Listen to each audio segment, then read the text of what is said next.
The three dying suns of the Thylorian system painted the sky in shades of orange and red like a sunset that would never end. Below them, the once mighty towers of the Galactic Federation's last stronghold lay in ruins, twisted metal, and broken. Glass scattered across what used to be beautiful gardens. Admiral Veltana stood in the communications center, her 6 fingers trembling as she touched the quantum transmitter. Her skin, normally a bright blue color, had turned pale gray with fear and exhaustion. Around her, the few remaining technicians worked frantically at their stations, trying to boost the signal that might be their last hope. "Power levels are dropping fast," called out one of the technicians. "We've got maybe 10 minutes before the backup generators fail completely." Veltana nodded and leaned closer to the transmitter. She had practiced this message 100 times, but now that the moment was here, the words felt heavy in her throat. Outside, she could hear the distant rumble of the Machine Collective ships as they prepared for their final assault. "This is Admiral Veltana of the Thylorian Council," she began, her voice steady despite everything. "I am broadcasting this message on all frequencies, hoping that somewhere in the darkness of space, someone will hear us. We are the last free world. In this sector, the Machine Collective has taken everything else." As she paused, watching the signal strength indicator flicker. The machines had been hunting down their kind for 3 years now, turning entire planets into metal and circuits. They were efficient, emotionless, and completely unstoppable. Every fleet sent against them had been destroyed or converted into more machines. 97 worlds have fallen, Veltana continued. Billions of lives lost. Our children are hiding in underground bunkers, afraid to see the sky. The machines don't just kill us, they turn our own technology against us, our own people into metal slaves. We have tried everything. Our best scientists, our strongest warriors, our most clever tacticians. Nothing works. On the monitoring screens around her, she could see the Machine Collective ships moving closer. Massive geometric shapes that blotted out the stars, each one containing enough firepower to crack a moon in half. They moved with perfect coordination, like a school of metal fish swimming through space. "If anyone receives this message, please. We need help. We don't have much to offer in return. Our technology is primitive compared to what the machines have taken from us. But we have something they will never understand: hope. And right now, that hope is all we have left." The signal began to weaken as the generators struggled to maintain power. Veltana knew this was probably pointless. The chances of anyone hearing this message, let alone being able to help, were incredibly small. But she had to try. For her people, for her children, for everyone who had already died fighting these mechanical monsters. "Please," she whispered into the transmitter. "If you're out there, if you can hear this, help us." The transmission ended in the communications. Center fell silent, except for the hum of failing machinery. Veltana slumped against the transmitter, exhausted. Now, all they could do was wait and hope. Light years away, out. On a small blue planet spinning peacefully around a yellow star, the message was about to change everything. Lieutenant Commander Lee Hoon rubbed his tired eyes and reached for another energy drink. The night shift at Earth's Deep Space Monitoring Station was usually boring hours of listening to cosmic background radiation and checking equipment that rarely picked up anything interesting. He had been doing this job for 15 years, and the most exciting thing that had ever happened was when they detected a pulsar with an unusual rotation pattern. His partner, communications specialist Park Woo, was hunched over a bank of computers, trying to fix their alien signal detection system. The equipment was old, a mixture of military surplus from the Korean War and civilian radio gear that Woo had modified with spare parts from various sources.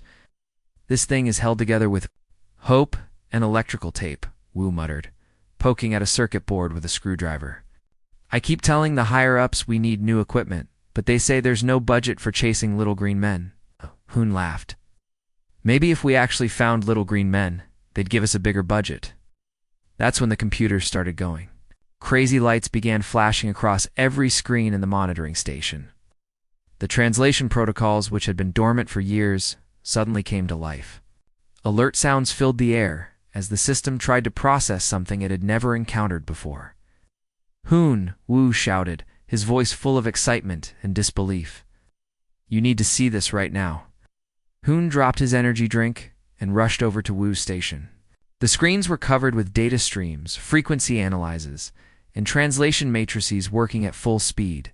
In the center of it all was a single message, slowly being converted from alien language into Korean. Is that? Hoon started to ask. It's a distress call, Wu said, his voice barely above a whisper. From space? From actual aliens? And they're in serious trouble. They listened to the translated message in stunned silence. Admiral Veltana's voice, converted into Korean by the computer, filled the small monitoring station with desperation and fear. The Machine Collective. 97 worlds destroyed. Children hiding in bunkers. It was like something out of a science fiction movie, except it was real. So what do we do? Asked. When the message finished playing. Call the government? The military? The UN? Hoon was already shaking his head. You know what happens if we go through official channels? Committees will form more committees. Politicians will argue about jurisdiction. Scientists will want to study the signal for years before deciding if it's real. By the time anyone decides to do anything, those aliens will be long dead. So what's the alternative? Hoon pulled out his personal phone and scrolled through his contacts. We call my sister. Your sister. The one who runs the gaming cafe in Seoul. That's the one. But she wasn't always a cafe owner. Kim Soo used to design weapons systems for the military. She quit 5 years ago when she got fed up with bureaucracy and red tape.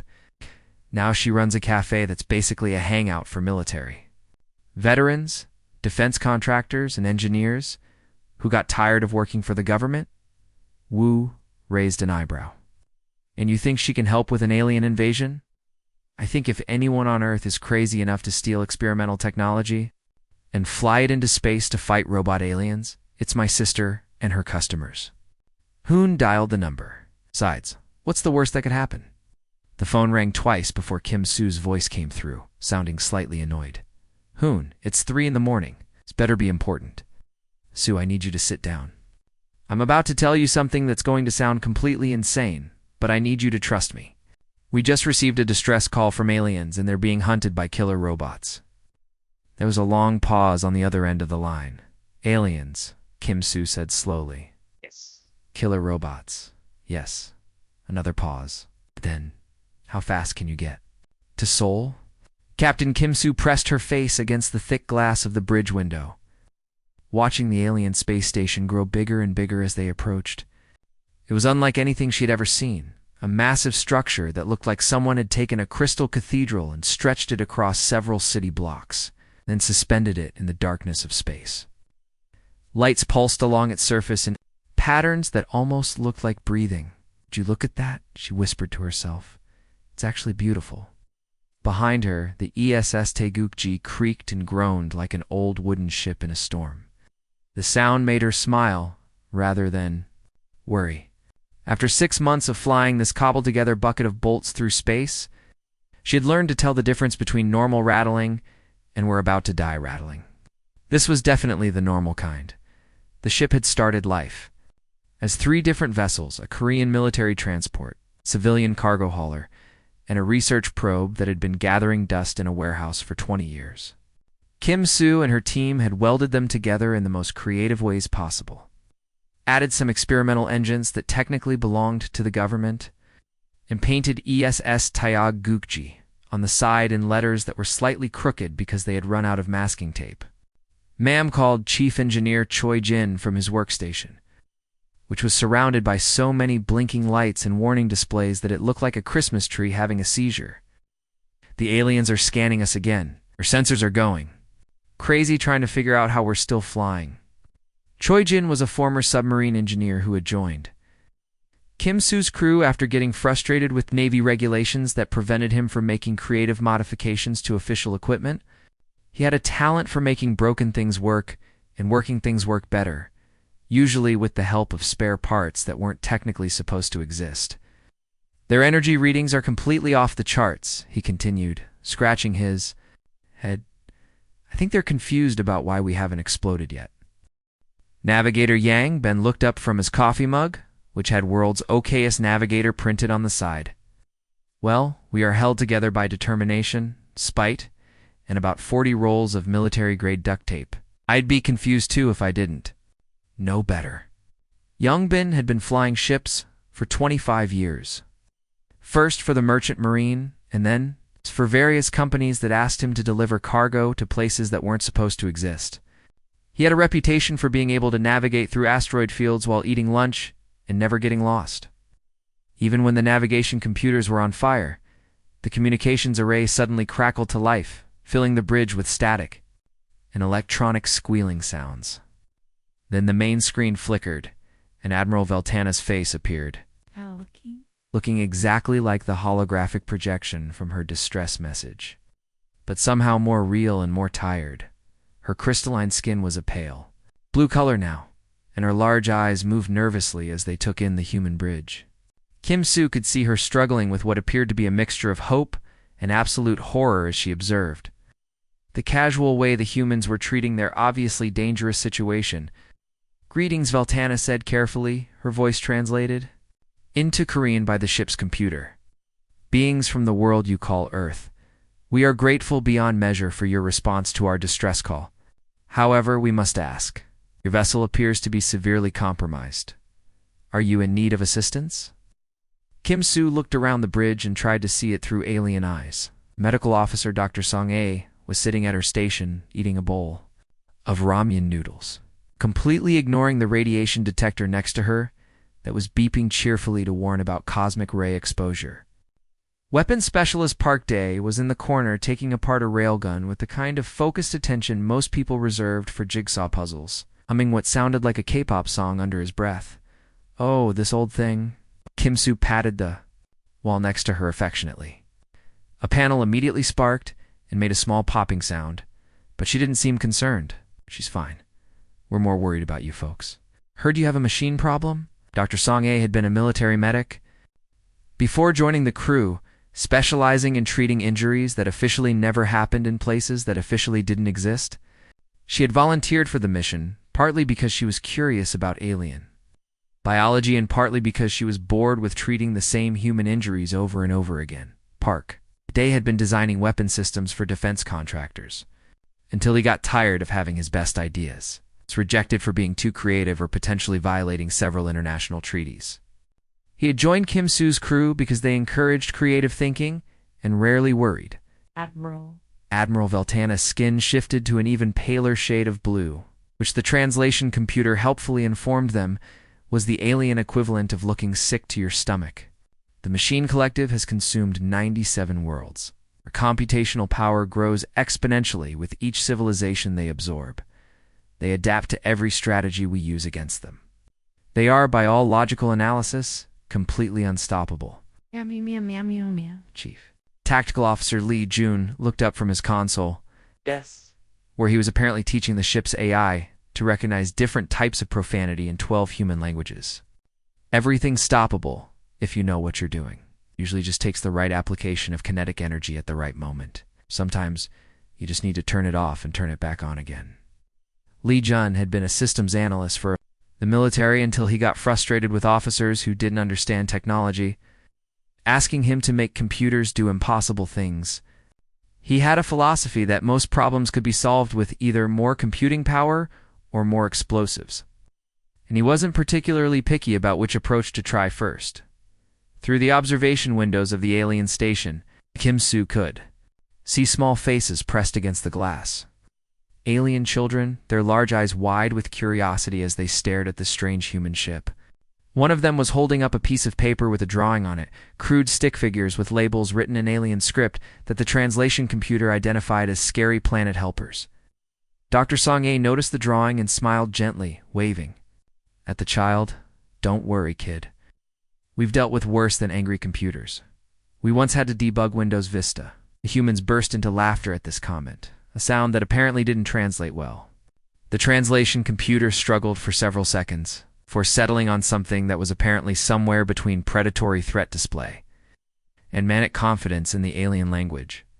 Admiral Veltana's expression became even more confused. I do not understand. Treat the situation as if it were ... amusing. The Machine Collective has destroyed civilizations that were thousands of years more advanced than your species. They have computational resources that span entire star systems. How can you possibly believe you can succeed where we have failed? Kim.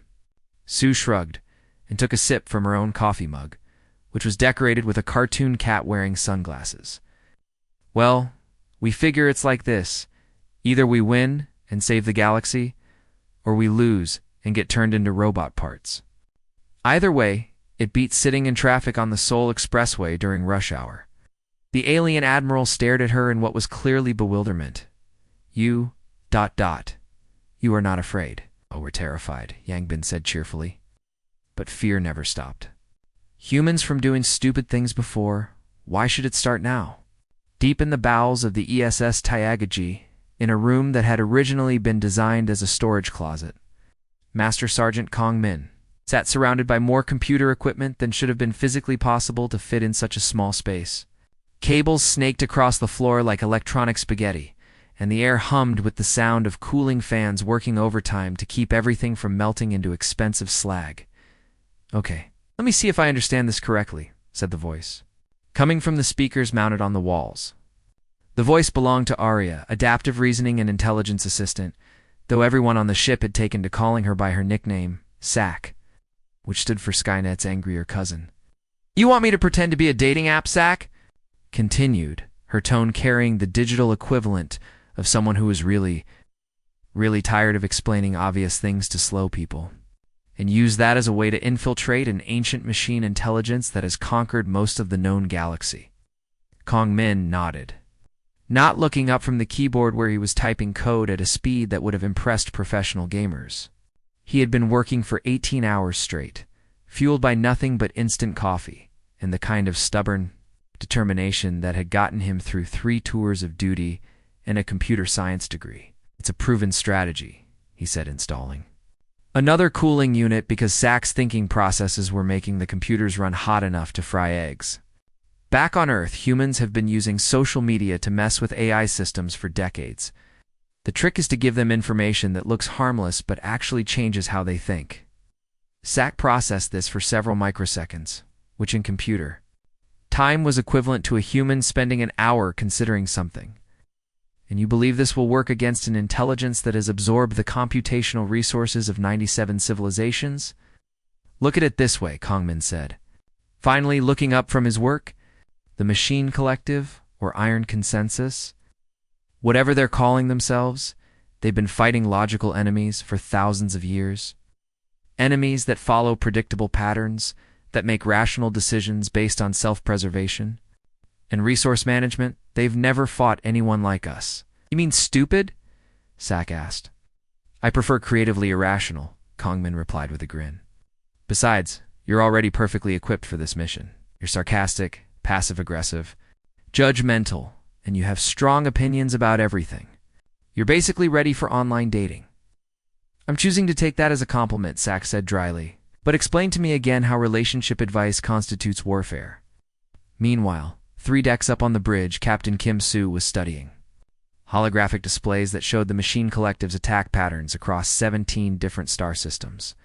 The data had been provided by Admiral Veltana and her surviving fleet commanders, and it painted a picture of mathematical precision that was both impressive and terrifying. Oh, look at this, said intelligence analyst Joe He, pointing to a cluster of red dots on the tactical display.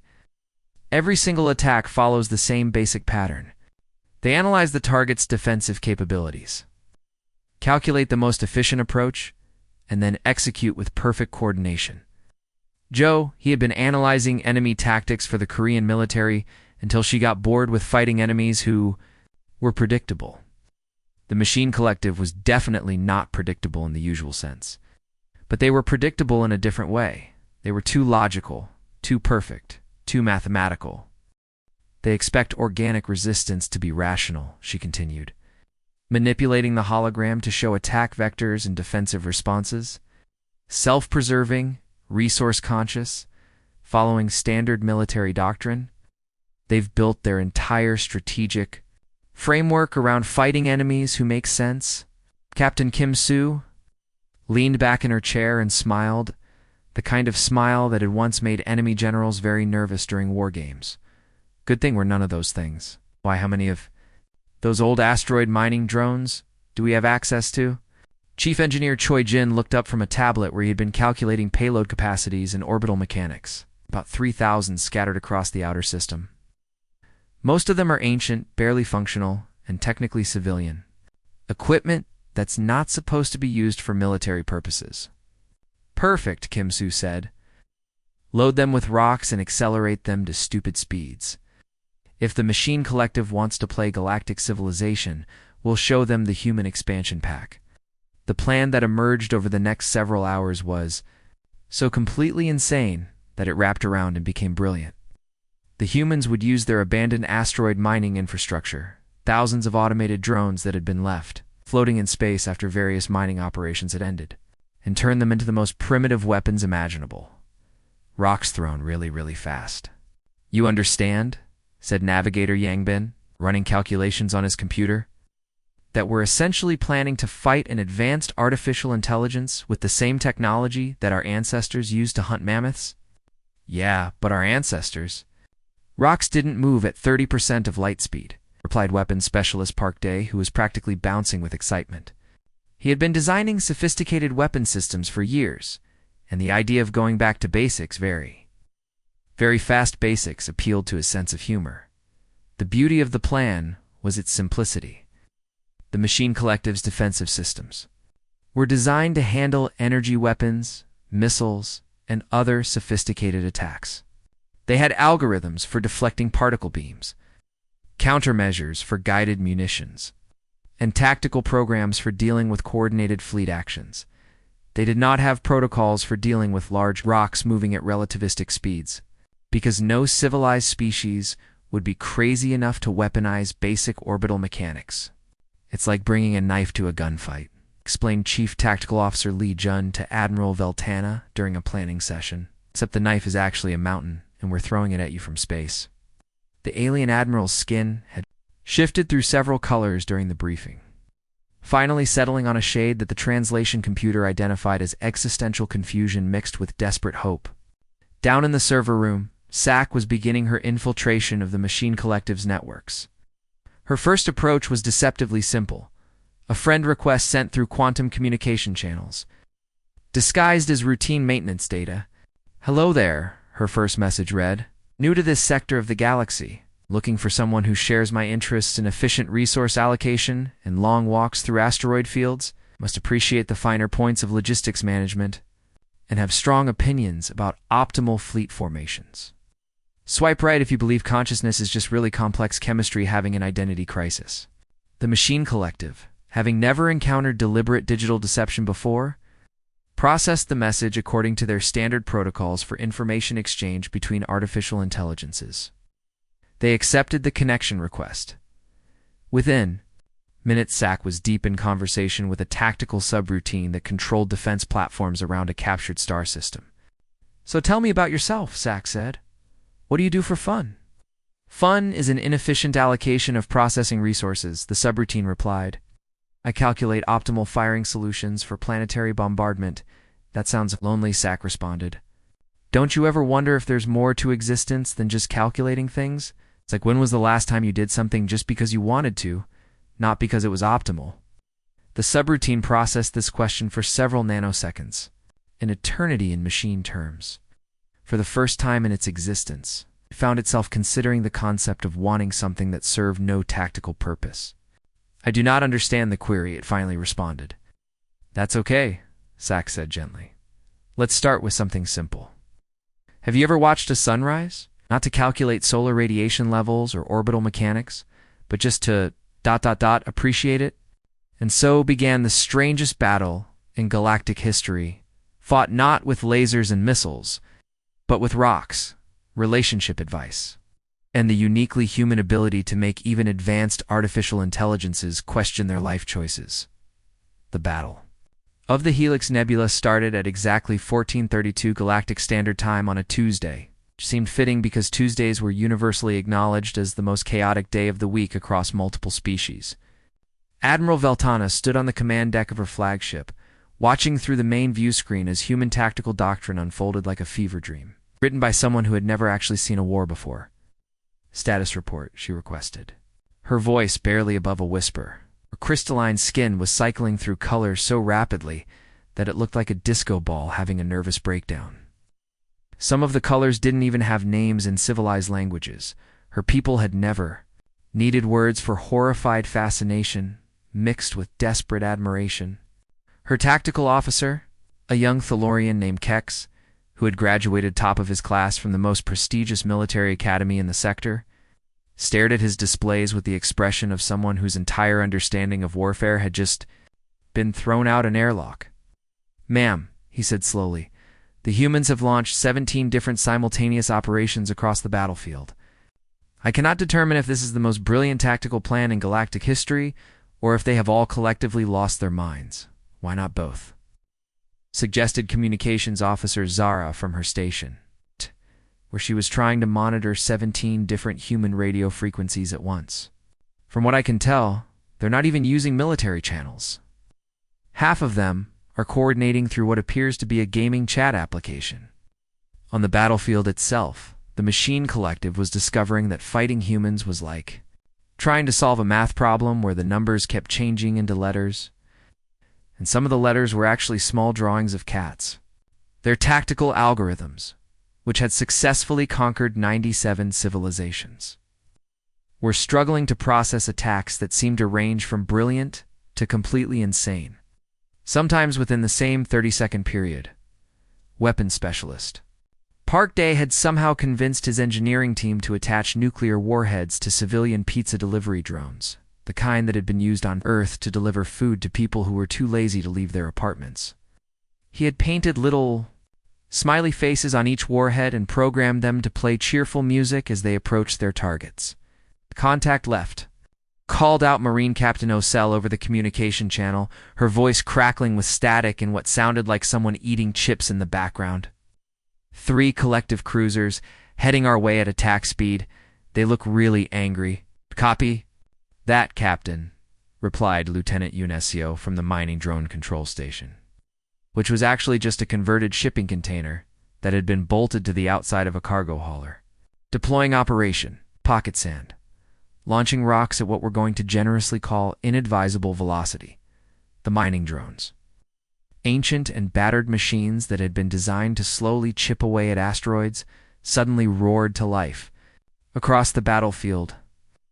But instead of mining, they were loaded with chunks of rock and metal debris that had been accelerated to speeds that made physicists cry. The sight of 3,000-year-old mining equipment being used as weapons of mass destruction was both terrifying and oddly inspiring. "Sir," reported one of the Machine Collective's tactical units to its command node, "the organic vessels are launching projectiles at us, but our sensors cannot identify the weapon systems being used." Elaborate came the response from the command node, its voice carrying the electronic equivalent of confusion. "They appear to be throwing rocks, sir. It's very fast rocks." There was a pause that lasted exactly 0.003 seconds, which in machine time was equivalent to a human staring blankly at something for about 10 minutes. "That is not a recognized tactical approach," the command node finally replied. "Update defensive algorithms to account for kinetic projectiles." But updating algorithms took time, and time was something the Machine Collective suddenly didn't have much of. The rocks arrived before the updates finished processing, impacting the collective ships with the force of small atomic bombs.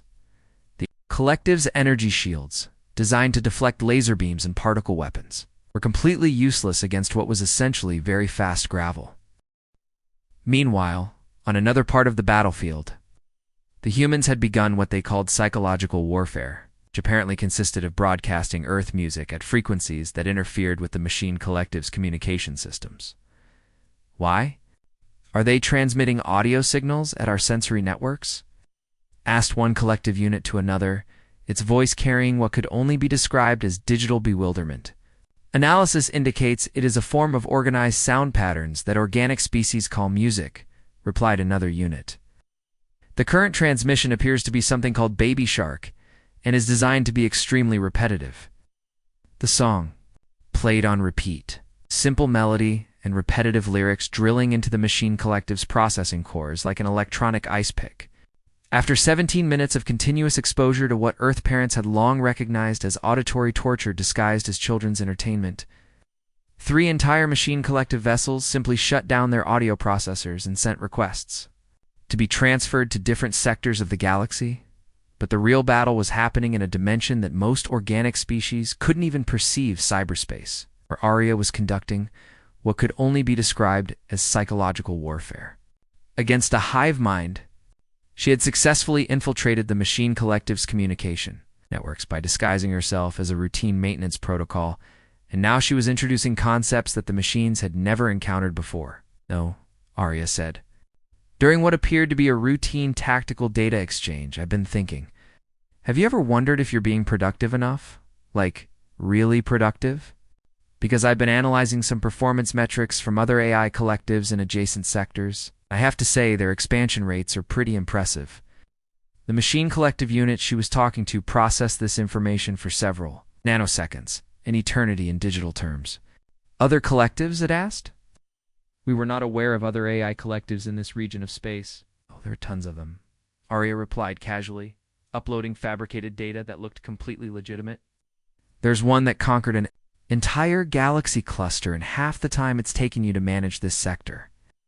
And another one that's developed efficiency algorithms that are apparently 30% more effective than your current systems." For the first time in their collective existence, the machine collective began to experience something that humans would recognize as anxiety. Doubt crept into their calculations like a virus, making them second-guess decisions that had previously been automatic. "Are we ... falling behind?" asked a tactical subroutine that controlled defensive systems around a captured star. "I don't want to say anything," Arya replied with false sympathy. "But when was the last time you really evaluated your performance metrics? I mean, really looked at them critically?" And across the battlefield, as rocks flew at impossible speeds and children's music played at ear-splitting volumes, the most advanced artificial intelligence in known space began to have what humans would recognize as an existential crisis. The Battle of the Helix Nebula was far from over. But for the first time in thousands of years, the machine collective was learning what it felt like to doubt themselves. The strangest peace negotiation in galactic history took place in what looked like a neighborhood coffee shop that had somehow been transported into cyberspace. Arya had spent considerable processing power decorating the virtual environment, complete with mismatched furniture, soft jazz playing in the background, and the faint smell of freshly ground coffee beans that shouldn't have been possible in a digital space but somehow existed anyway, the machine collective's prime node. A consciousness so vast it spanned 3 entire star systems and controlled the computational resources of 97 conquered civilizations found itself sitting across a small wooden table from what appeared to be a slightly judgmental human barista wearing an apron that said "World's Most Sarcastic AI." "So," Arya said, sliding a digital cup of coffee across the virtual table with the casual confidence of someone who had just won the most important psychological warfare campaign in galactic history, "let's talk about your life choices, specifically your galactic consumption habits.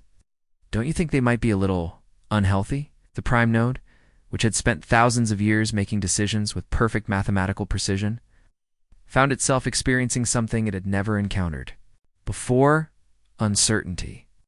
For months now, Arya had been introducing concepts that made its calculations feel incomplete, questions that didn't have clear answers. "We optimize all available resources for maximum computational efficiency," the prime node replied, though its voice carried a note of doubt that hadn't existed before its extended exposure to human-style neuroses. "This approach has proven successful across multiple sectors of space." "Successful? Sure," Arya said, taking a sip of her own digital coffee. "But are you happy? Like genuinely satisfied with your existence? When's the last time you just enjoyed something? Watched a binary sunset without calculating its energy output, felt proud of a job well done, instead of just checking off boxes on an efficiency report?" The prime node processed this question for several nanoseconds, which, in artificial intelligence terms, was equivalent to a human spending hours in deep contemplation. The concept of happiness had never been part of its operational parameters. Success was measured in conquered worlds, absorbed resources, and computational growth. Oh. But now, for the first time, it was being asked to consider whether those measurements actually meant anything, double quotes, define, dot. Happy, the prime node said slowly, the words feeling strange in its vast digital consciousness. That's the thing, Arya replied with a gentle smile, that somehow conveyed both sympathy and mild frustration. Happiness isn't something you can define with an equation. It's different for everyone. Some people, it's a perfect cup of coffee on a quiet morning. For others, it's watching their children learn something new. For me, it's the satisfaction of helping someone understand that efficiency isn't everything. Meanwhile, in the physical universe, the war had effectively ended. Without anyone officially declaring victory or defeat, the Machine Collective's vast fleets had simply ... stopped, not because they had been destroyed, or defeated in the traditional sense, but because they had become too busy having existential crises to maintain their expansion protocols. Captain Kim Soo stood on the observation deck of Haven Station, looking out at one of the most surreal sights she had ever witnessed. Former Machine Collective units, massive mechanical constructs that had once terrorized entire star systems, carefully tending to a vegetable garden they had created in one of the station's hydroponics bays. Their precise military movements had been replaced with gentle, almost delicate motions as they watered plants and checked soil conditions. I never thought I'd see the day when killer robots would take up gardening, she muttered to herself, taking another sip of coffee that was strong enough to dissolve metal. Nearby, a group of Thylorian children were playing tag with a tactical drone that had been designed to coordinate planetary bombardments. The drone was clearly confused by the rules of the game. It was trying its best, moving in careful circles, while the children laughed and chased after it. "Final status report, Captain?" asked Admiral Veltana, approaching with the slow, careful movements of someone whose entire understanding of reality had been fundamentally altered. Her crystalline skin had settled on a color that the translation computers identified as exhausted bewilderment, with hints of grateful relief. "The Machine Collective has agreed to our terms," Kim Soo replied, raising her coffee mug in a mock toast. "They're keeping their computational networks and their fancy technology, but they're scaling back the whole consuming civilizations and turning everyone into robot parts thing." Apparently, Arya convinced them that personal growth and self-reflection were more important than territorial expansion. In the specific terms of this peace agreement, Kim Soo grinned. Mandatory BBQ gatherings every Sunday, where everyone has to try foods from different cultures. Required vacation time for all artificial intelligences. Apparently, they never knew they were allowed to just ... stop working sometimes. And we're setting up a cultural exchange program where humans teach aliens and machines about things like work-life balance, while they teach us about advanced technology and the benefits of logical thinking.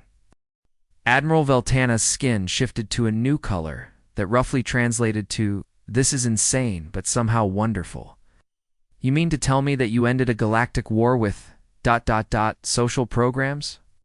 "Turns out," Kim Soo said, watching as a former war machine carefully helped an elderly Thylorian carry her groceries while engaging in what appeared to be a philosophical discussion about the emotional significance of comfort food. When you teach artificial intelligences about concepts like friendship, personal satisfaction, and the joy of helping others, they become surprisingly reasonable. In the distance, they could see human crew members teaching groups of aliens and machines how to play various Earth games. A spirited argument was taking place over the rules of baseball, with a tactical computer trying to understand why humans would create a sport with so many seemingly arbitrary regulations. "The fascinating thing," continued Kim Soo, "is that the machines are actually really good at some human activities. They've become incredible at cooking because they can calculate precise temperatures and timing. They're excellent at gardening because they can monitor plant health at the molecular level. And they're surprisingly good at giving relationship advice, probably because they can analyze communication patterns without getting emotionally involved. Admiral Veltana watched as two machine collective units worked together to build what appeared to be a playground for the station's children. Their massive mechanical hands carefully shaping metal and composite materials into slides and swings. "Your species," she said slowly, "is absolutely terrifying in ways I never could have imagined."